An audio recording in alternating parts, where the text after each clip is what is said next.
Hello, everyone. Welcome back to Drug School.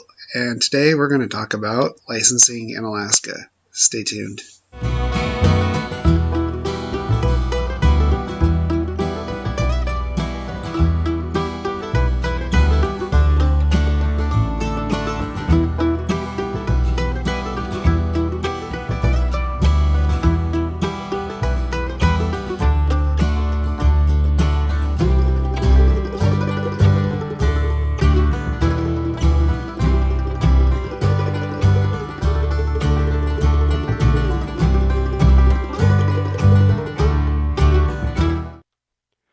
Welcome back to Drug School. This is your host, Adam, and it is a pleasure to have you join us again today.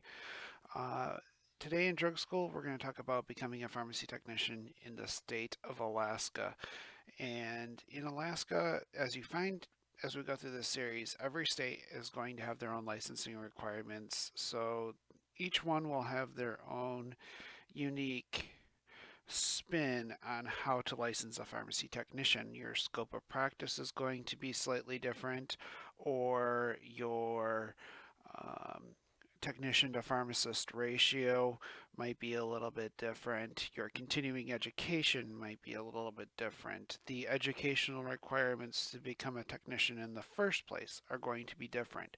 So, as we explore each state, we're going to learn about these differences. And this will help you understand why technician licenses, unlike pharmacist licenses, do not reciprocate. So, I practice in Michigan. My license cannot be used in any other state to practice. One minor variant that will be when we get to the working for the VA, and I'm working on lining up a interview with a technician at the VA. So hopefully we'll do that episode as a technician interview.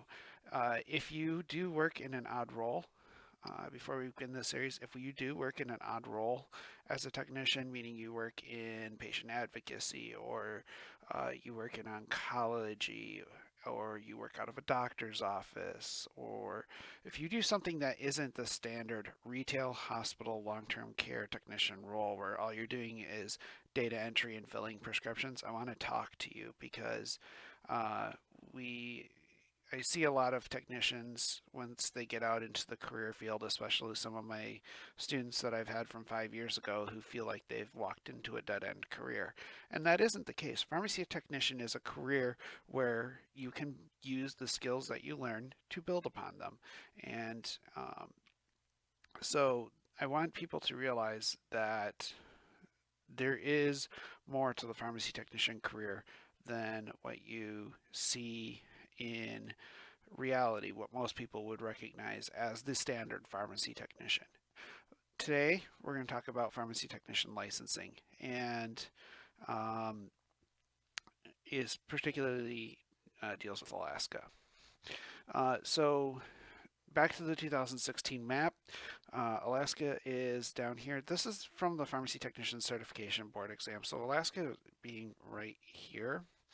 Um, is going to be the focus today. You notice that there's only 424 certified technicians in Michigan, or in Alaska, I'm sorry. And some of that is due to the sheer simple fact that the state's huge. There's not very many people there, and that will change the way, um, like, how many technicians are in existence there. Um, what is important to note about Alaska is that they do require a license, but certification is not a requirement when you first start. It is for you to renew your license, and we'll talk about that in a minute. To get licensed in the first place, you must have graduated high school, be 18 years of age or older, uh, consent to a criminal background disclosure. There's a couple of questions they ask you to answer, and yes, they go all the way down to DUIs. So be very careful in how you read those questions and answer them, because if you answer them falsely, your license can be pulled and you can be fined by the state. So be very careful about that. You must consent to state that you read, speak, and write in English. Oddly, your application has to be notarized. Most states when you apply for any kind of a license, teacher, pharmacist, doctor, pharmacy technician, anybody, you normally just would sign off on a paper application saying you've read the disclosure. Here, you actually have to swear to it, and you do that in front of a notary public.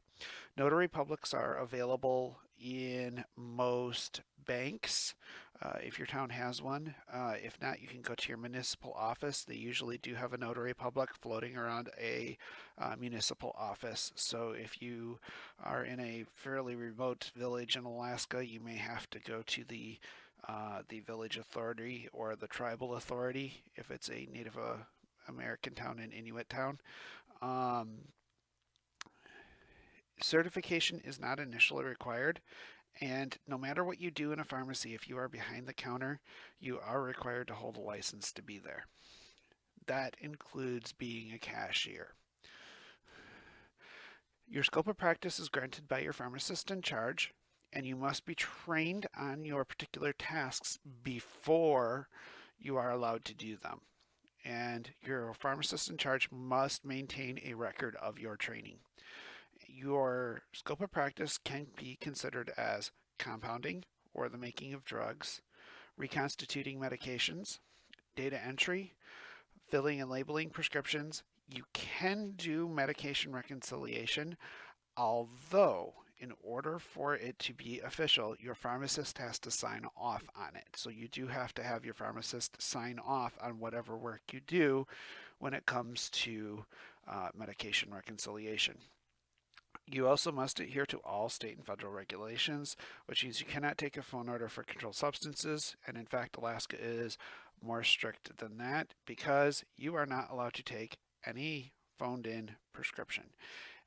I would interpret that as you also cannot take transferred prescriptions. They don't explicitly say it, but they do imply that any prescription verbally called into the pharmacy cannot be taken by a technician.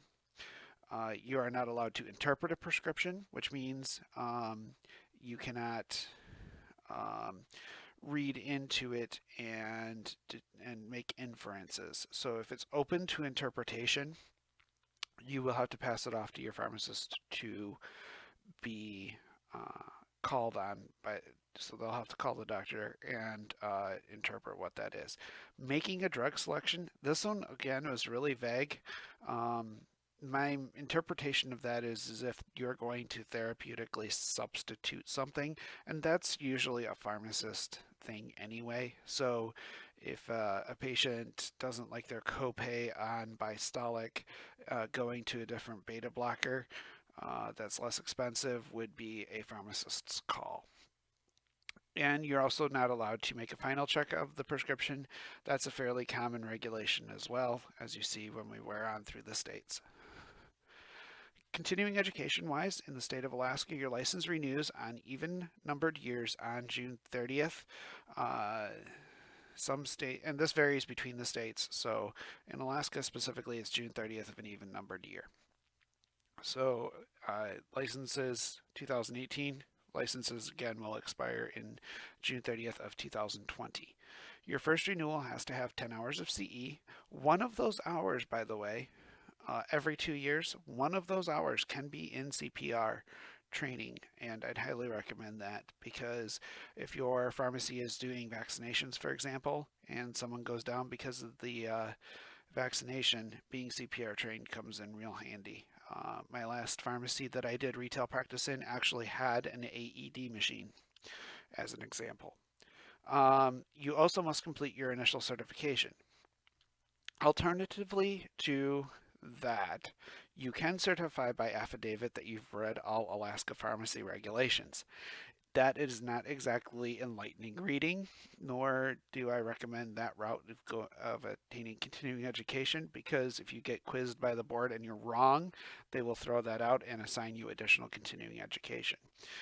Now, continued renewals are just 10 hours of CE, but if you're initially certified, you're going to have 20 hours of CE anyway.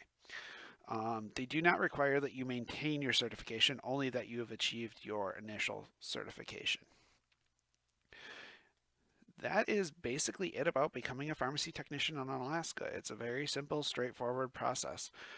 If you like all of these videos, please like and subscribe to my channel. Um, and if you really like what I do, please consider donating to our channel by going to patreon.com/drugschool. Thank you again for joining us tonight, and we'll talk again soon. Bye.